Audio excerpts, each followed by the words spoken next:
pleased to be joined on the Crispin Flintoff show by Hussein Askary, who's out there in Sweden. How are you doing, Hussein? I'm fine. Thank you, Crispin. It's a great pleasure to join you. Now, Hussein is the Iraqi-Swedish citizen, Vice-Chairman of the Belt and Road Institute in Sweden. He's also the West Asia Coordinator for the International Schiller Institute. Now, I'm very interested in an article that you published, that's been published, that you wrote in The Cradle. I'll just show a screenshot of it here. Why does the US still control every penny of Iraqi oil revenues? Washington has maintained control over Iraq's oil revenues since its illegal 2003 invasion, the financial and economic subjugation that undermines Iraqi sovereignty and denies it access to its own national treasures. I had no idea that that was the case. It's quite shocking that the US takes revenue from a country so far away, when this war that they were helping, in inverted commas, Iraq with was so long ago. Can you tell us more about this story? Yeah, well, this is everybody I tell the story. I have been telling the story. They don't believe it until they see the evidence I put forward. It's like, it's a robbery in broad daylight, but nobody sees it.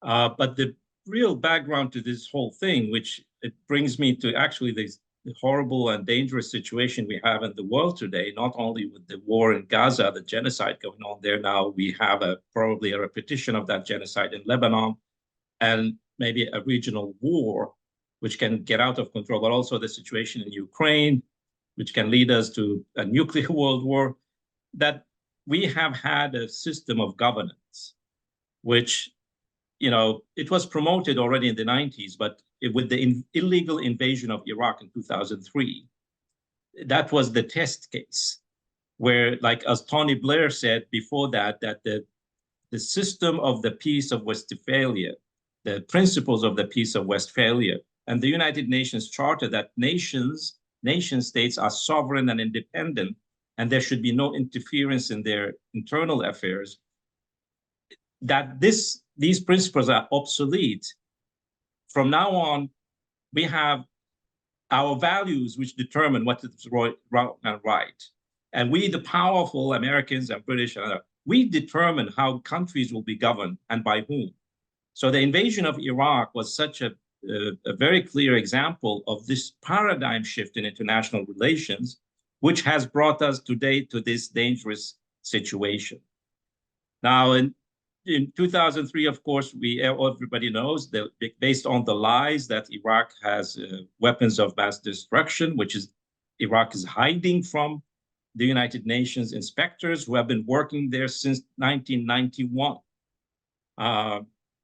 That based on that, the United States and Britain and Australia decided to invade Iraq on their own, without any backing from international law, from any United Nations resolutions. Remember 1990 when Iraq invaded Kuwait illegally, no matter what the background to that is, but that was an illegal invasion. The United Nations took the lead in condemning it, but also organizing the United Nations, the international coalition led by the United States, there were United Nations resolutions to force Iraq to come out of Kuwait. Okay, the consequences were horrible, of course, but there was a UN backing to that. In 2003, there was no UN resolution, and everybody here there was the opposition to this invasion in the United Nations Security Council, and that's where Colin Powell, the former US State Secretary, went into the United Nations, and he had this little ample, saying that Iraq has these weapons of mass destruction. So that was an illegal act, which completely destroyed Iraq.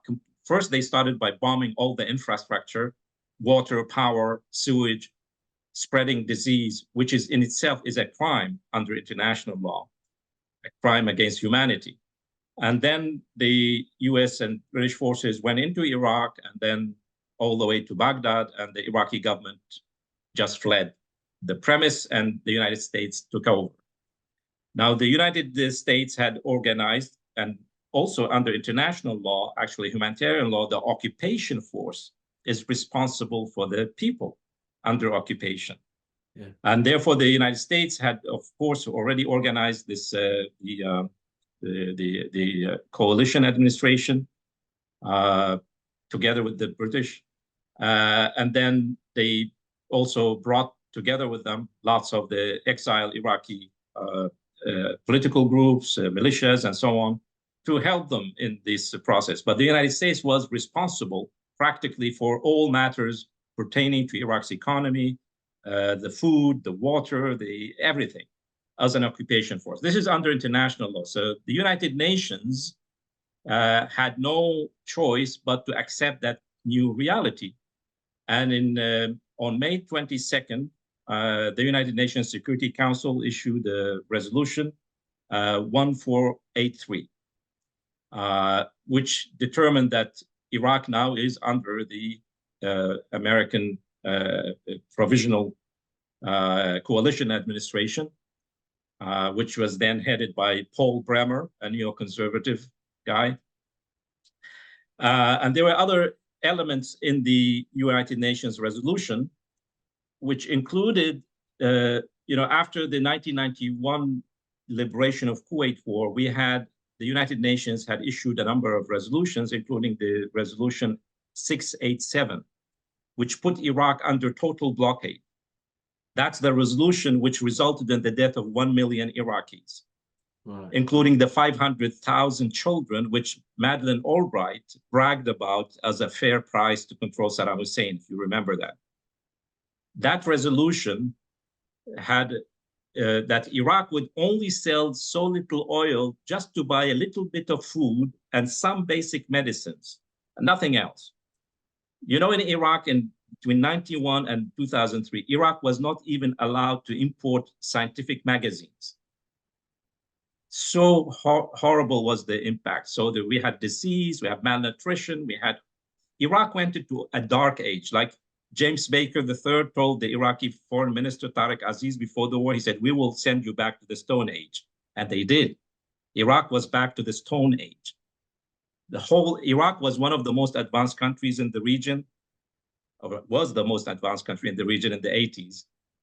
But because of the bombing of all the infrastructure and because of this UN embargo blockade, Iraq was completely destroyed. Nothing was left of a modern society in Iraq. So, but in that resolution 687, this oil for food program was instituted, so that Iraq sells a bit of oil and then imports only food stuff.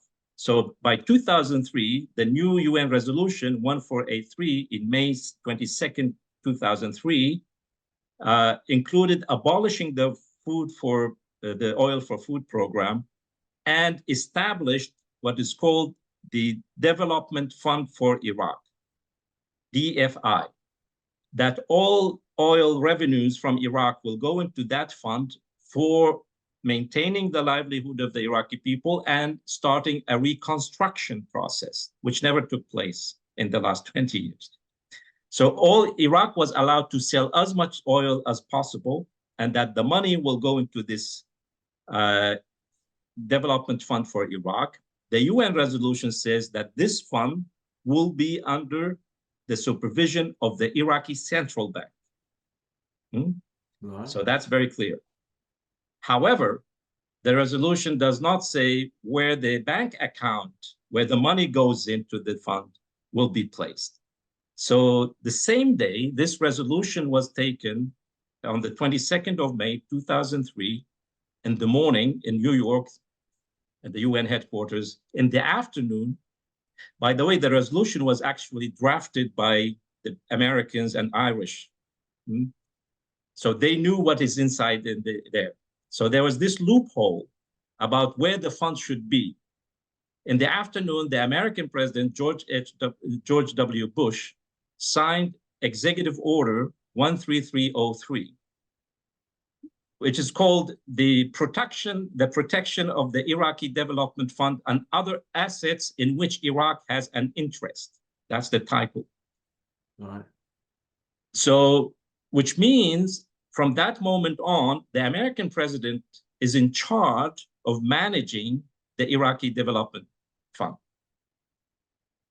Okay, so the whole UN resolution was pre-arranged to keep that loophole. And in the same day, the American president signs an executive order under American law, not international law, to take over the Iraqi Development Fund with all the oil revenues that goes into it now is under the US administration.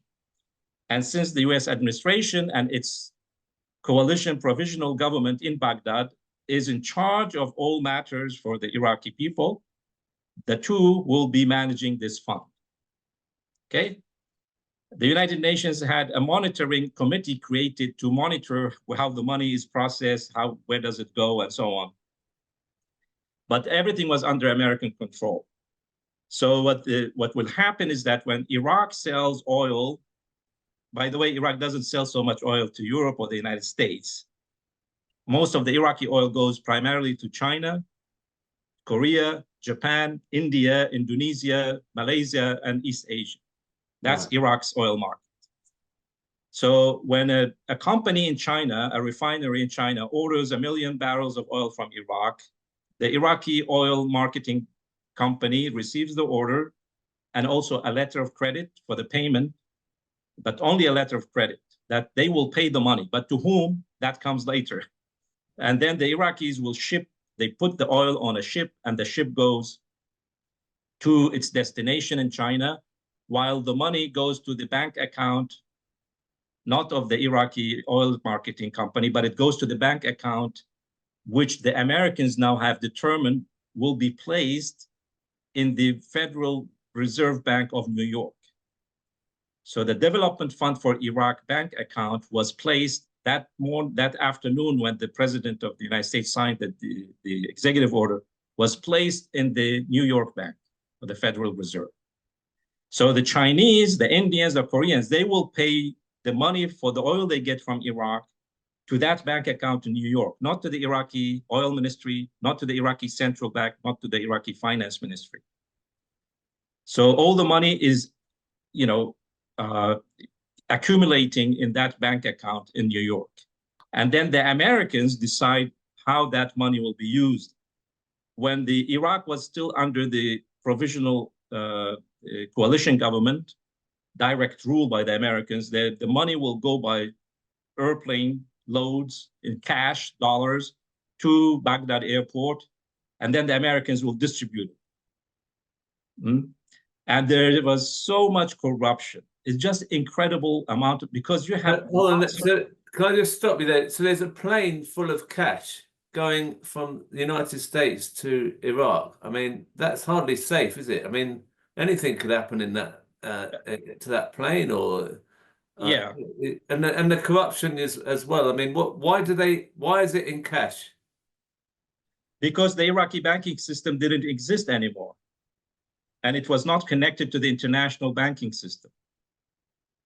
So you could not make transfers, and everything in Iraq was made in cash. Also, because of the many years of the sanctions on Iraq. Also, the Iraqi people cannot. Most Iraqis don't have bank accounts, and the people don't trust the banking system because there was so much turmoil. So in Iraq, everything is in cash. So the central bank of Iraq will receive the money from the Americans and then exchange it for Iraqi dinars, which it prints outside Iraq. So that's the normal mechanism. There's nothing wrong with that. How much money are you talking about a month that's going across to Iraq in a plane in cash? It depends. Sometimes it's $1 billion. Sometimes it's $4 billion. But that's where the trick is. I will come to that later because the United States decide how much money the Iraqis get. It's like your parents deciding how much pocket money you get every week. Wow. But as long as the United States would, in the initial period of the U.S. occupation until like 2008, 2009, Congress determined that $40 billion disappeared. It's unaccounted for. Nobody knows until today where that cash went. part of these plane loads of 40 dollars billion was missing from a missing. plane. Not a plane, but from this whole several The years system. period of this cash Oh. going back and forth. Right, I see. I mean, that's bound to happen, isn't it? It's just not. There were like 3,000 corruption cases investigated by Congress, by the, I think it's another institution there. And many people were indicted, but nobody hears about these things. But what this started is a process of enormous corruption, because the opposition people who were with the Americans and British, they then took over many of the ministries, and they started getting that cash and using it for their political group, their family, their clan, and so on. So all the contracts to buy food from abroad, all the contracts to rebuild certain small things, which were never rebuilt.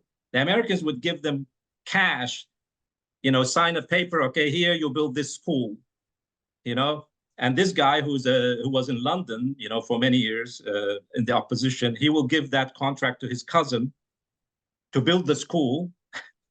And then his cousin would sell the contract to a third person who's also a cousin of him.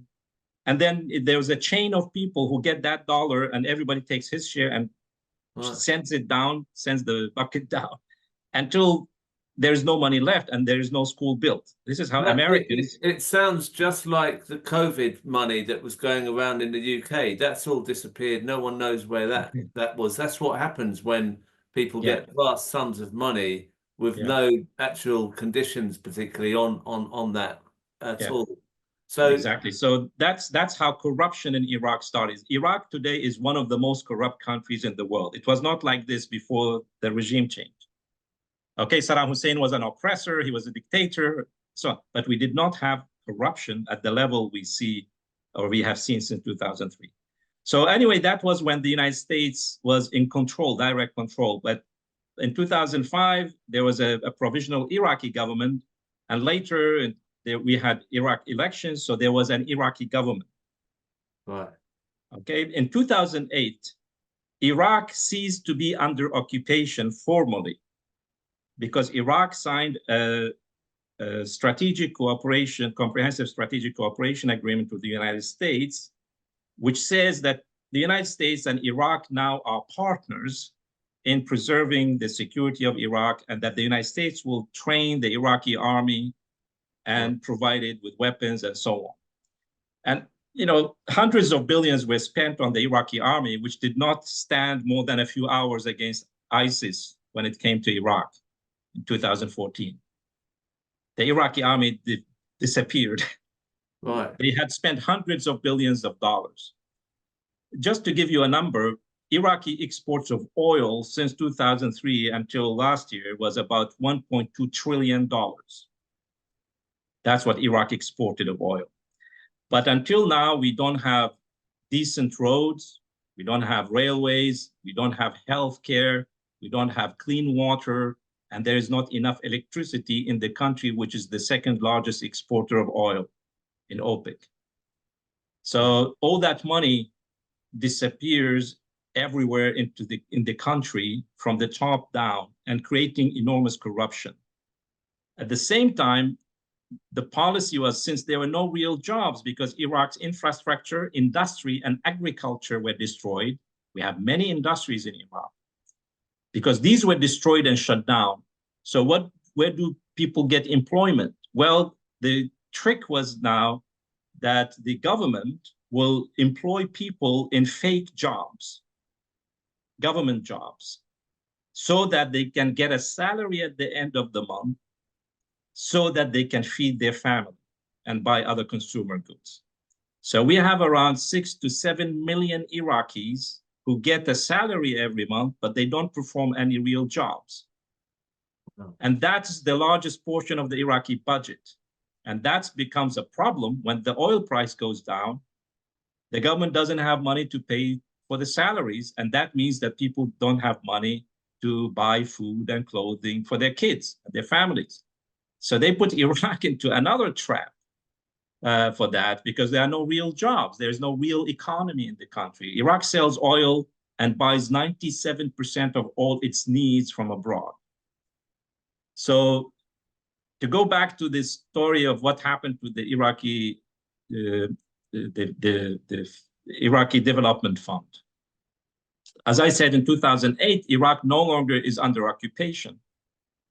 So Iraq is now should be in control of its own resources.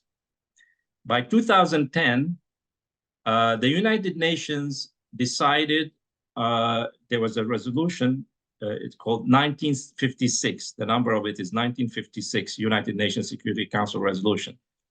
It determined that the development fund for Iraq is no longer necessary. It should be shut down, and all its assets should be moved to the Iraqi Central Bank by June 2011 at the latest. Right. So it will go back now from New York and be placed under the Iraqi Central Bank. So why hasn't that happened?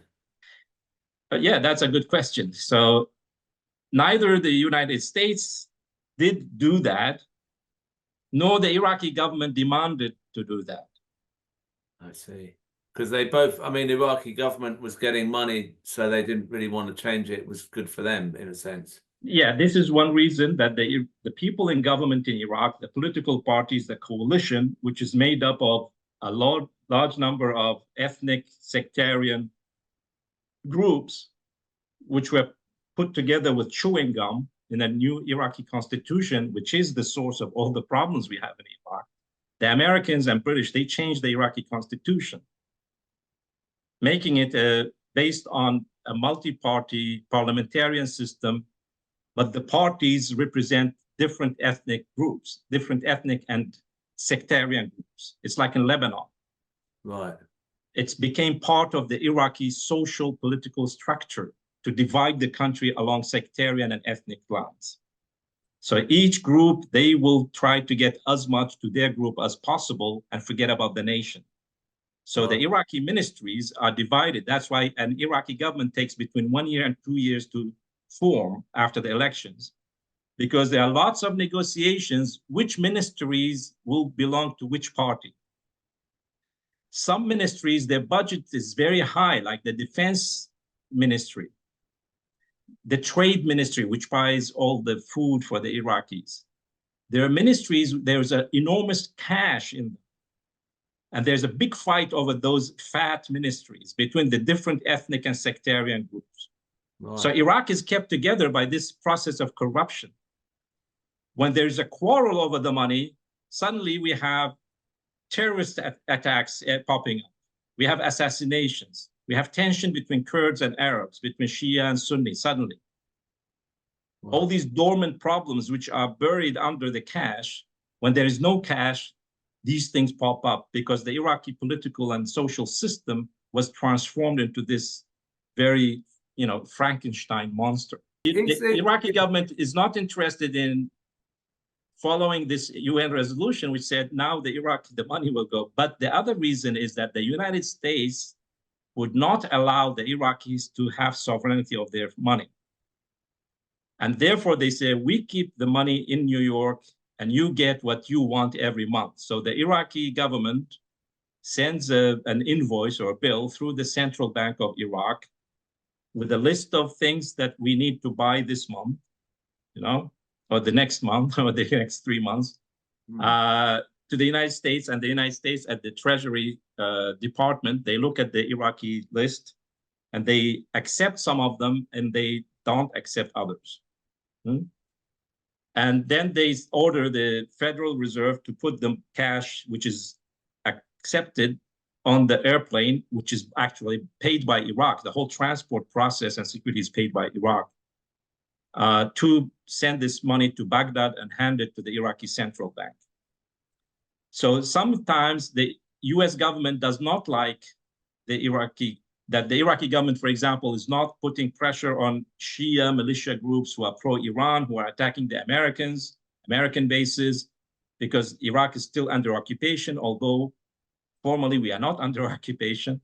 Or like now, the United States is supporting Israel, and the Iraqi militias who are pro-Iran, pro-Hezbollah, they attack the Americans. So what the Americans do, besides bombing those militias, They tell the Iraqi government, if you don't control those guys, we will cut the money from you.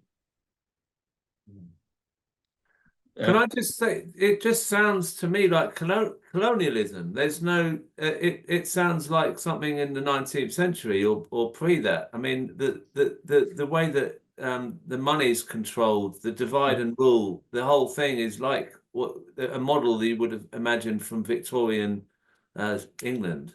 Yeah, it's worse than this. It's Pirates of the Caribbean, you know.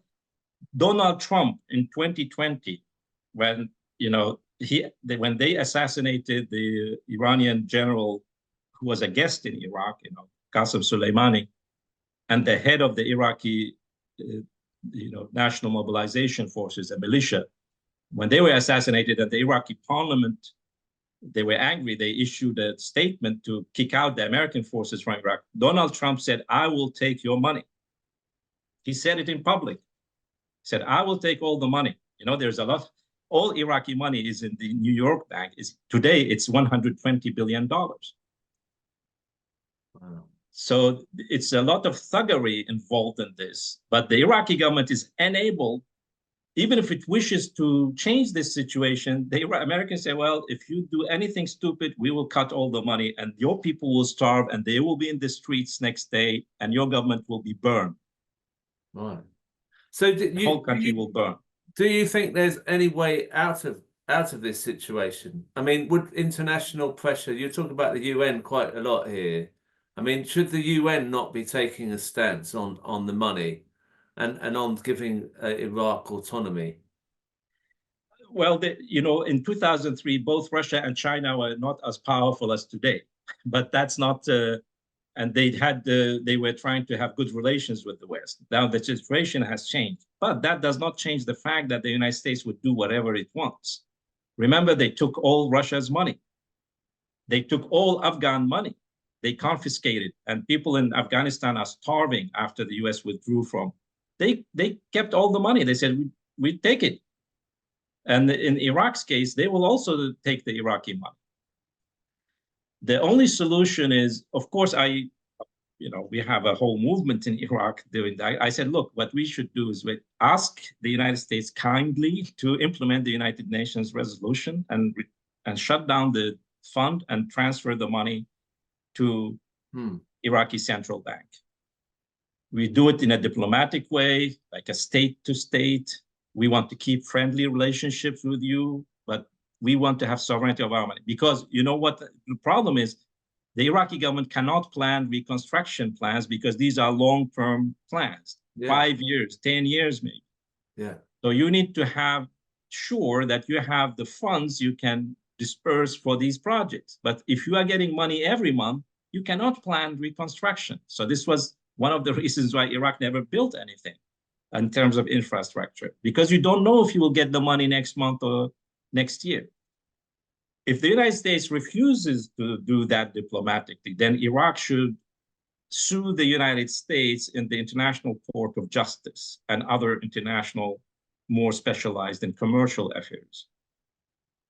And in that sense, of course, the United States will still not give the Iraqis, but for the Iraqis to sell oil and buy the food they need, because we don't produce food in Iraq anymore. We don't produce clothes.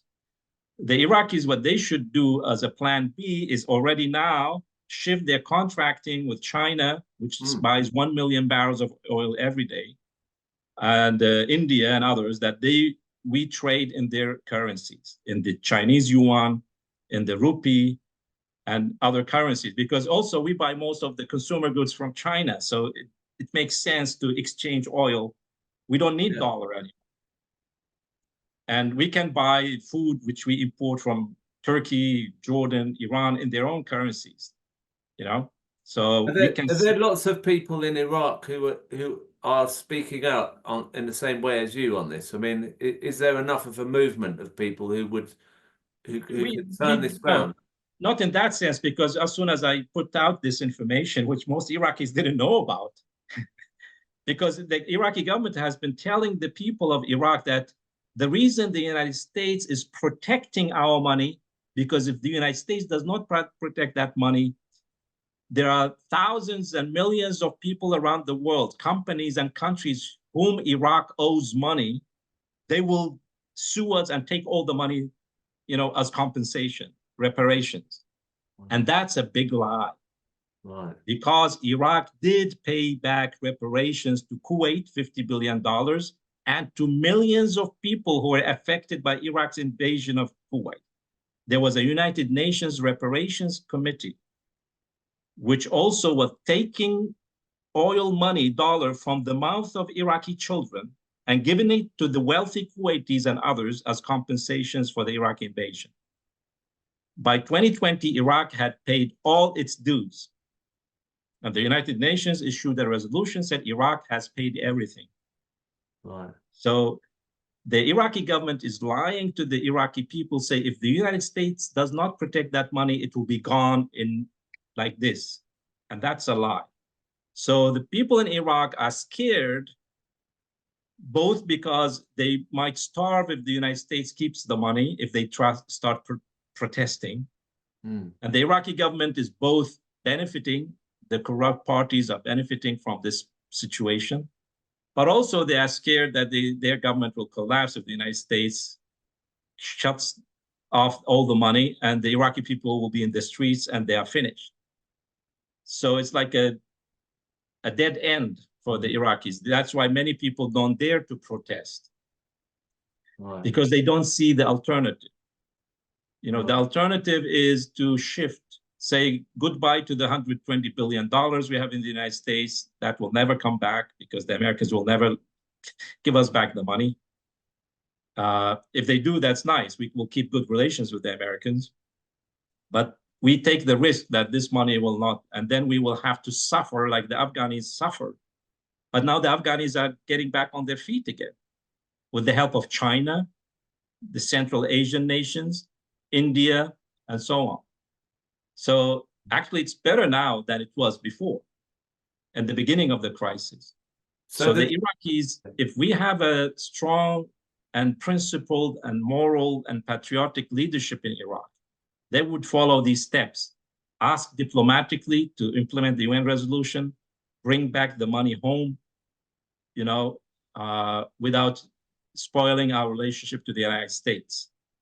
Two, if the United States refuses and they say, we will keep the money, we don't want to deal with you anymore, then Iraq should already now negotiate its deals, oil deals with these consumers, the buyers, and immediately shift into an emergency situation. To be tough the first months, very tough.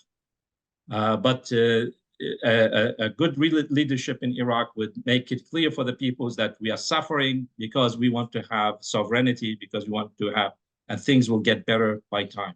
By the way, China and Iraq in 2019 signed an agreement when the Iraqi Prime Minister Adel Abdel Mahdi went to China, stayed a week there. All the ministers were with him and all the governors of the provinces were with him.